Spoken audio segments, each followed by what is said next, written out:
everybody, Charlie here from Golf For You again with latest video. Howard last week has spoken about ball position, why that matters over the last few weeks, giving you further instructional videos on how to help your game.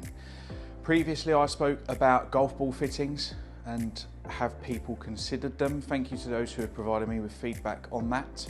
And we've had some positive results. People now thinking and asking themselves questions about, is the golf ball I'm using correct for them? This week I want to talk about wedges because it suddenly dawned on me. I was watching a YouTube video, not an instructional video, just an entertainment one from one of these YouTube golfers playing with a touring professional, and the touring professional was talking about changing their wedges consistently and having a new lob wedge in the bag. Then played a fantastic round of golf on Sunday with Howard and some friends of Golf For You, and got into a discussion in the clubhouse afterwards about equipment, what's being used, why. And that led me down, as everybody goes down, the rabbit hole of equipment. What are people doing regarding their short game? Now, it's the adage old saying of drive for dough, putt for show. Drive for show, putt for dough. So, where do we sit in terms of before we get to there? That's our short game around the greens. Wedges are so important, okay? We are very fortunate in the industry to be able to have access to a lot of demo, fitting, testing equipment, and we take advantage of that.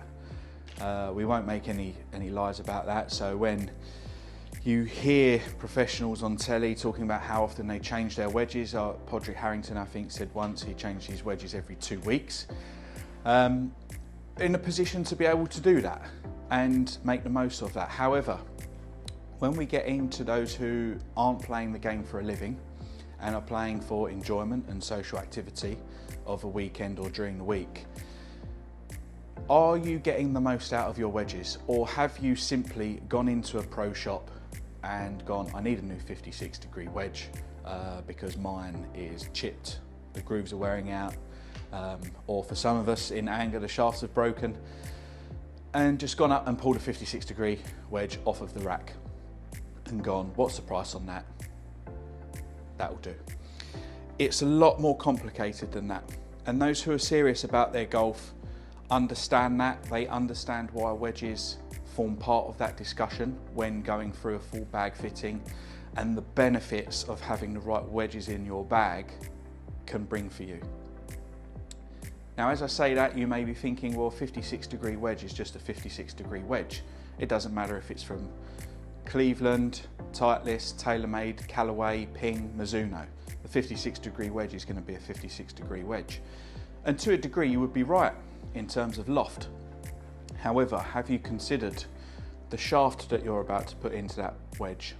If you're somebody who plays full shots into greens with a 56-degree wedge, then you may need to think about having the same shaft in that particular wedge that runs all the way through your iron set, whether that be from 3 to pitching wedge, 4 to pitching wedge, or 5 to pitching wedge, because that shaft is going to bend and contort depending on how you deliver it, the exact same way it would with a 6 or 7 iron.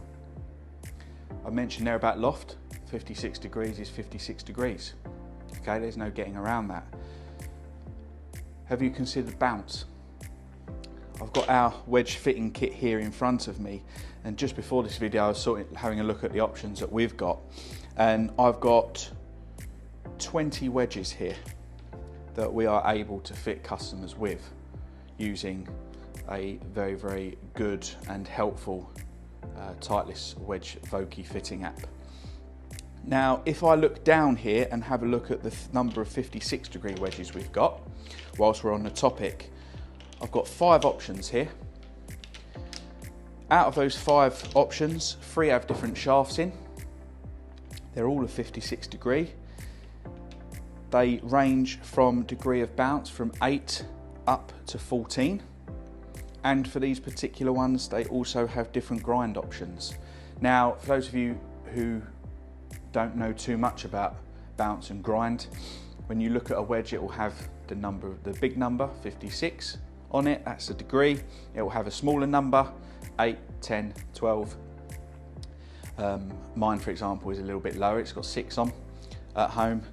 And for particular manufacturers as well, they will also have a grind option in there. So Titleist, Callaway, TaylorMade are 3 that jump to mind who offer particular grind options. The bounce and grind is really, really important for one, how you deliver the club, and also secondary, where you play your golf. So if you're playing a lot of parkland golf, where in the winter the ground can get quite heavy and quite soft, you may want to consider a bounce option that's higher, so in that 12 to 14 category, or even 10, which in my opinion 10 degrees of bounce is considered standard. Or if you're someone who plays on links style golf courses where the ground is quite firm all year and the grass is cut really, really tight, you may want to consider the other end where the club doesn't have too much bounce on, so 6 or 8 degrees. Why is that? Because the sole of those particular clubs are going to operate and move differently through the ground at different times of year. Okay, so as the ground gets softer, we might want to consider more bounce to help us get through, instead of that leading edge just digging in and effectively leading to us chunking the ball. So we've spoken about loft, we've spoken about bounce, touched upon shafts ever so slightly in regards to that. The other option people don't consider is the lie angle of these clubs. Now, because these clubs are at the bottom end of the bag, naturally the lie angle is going to sit quite upright. So the lie angle, if I line that up to there, is going to sit a little bit more upright. So that means that the toe's in the air. Okay. Now, talking with people about wedge fitting, and particularly if they carry a lob wedge, so this one's 60 degrees or 58 degrees, even 56. I always ask them, have you had the lie adjusted for that? And they look at me with some confusion. Now, the reason for that is if a club sits standard with the shorter stuff being a little bit more upright, every single professional golfer that I know and elite amateur will change the lie angle of their wedges at the bottom end of their bag to make them more flat. Now, what that means is you can see there just a shadow on my top, the shaft's moving. Now, it doesn't mean that they're going to stand the club up. They're going to keep the shaft exactly where it is at address, but what we can do is just pull the angle of the head, so this angle here, down towards the ground. Why is that? Flattens it out. So mine, for example, I've got two 58s, one in the practice set and playing. Both are at 2 degrees flat, and then my 56 is also 2 degrees flat, and I interchange them depending on where I'm playing. Into the 52, which is 1 degree flat because of the type of shots I like to play with it, and then 48, which is 2 degrees upright because I play full shots with it. That's just my bag. You will be different. You need to consider how different and build that into your set makeup. So that's lie angles. The final thing I want to talk about is design. As with driver design heads, they're getting a bit more funky, shall we say, these days. You have the very, very classic look, and then moving through to the Paradigm AI smoke, which looks absolutely fantastic on the top with that sort of crown carbon sitting separate from that top line, and then the ping with the turbulators on top. So you got different styles of heads, and wedges are no different. Okay, you got very, very classic looking stuff in regards to the blades. TaylorMade, as an example, I've got the high toe here, which you can see on that wedge. It means this point of the club is just a little bit higher than normal, with the grooves running all the way across the face. That's on the high toe. Cleveland also offer a similar looking wedge in terms of the full face, so grooves running across all the way, or alternatively you got a more classic style, which there's no grooves here, but the grooves sit in the middle. So wedges, think about them.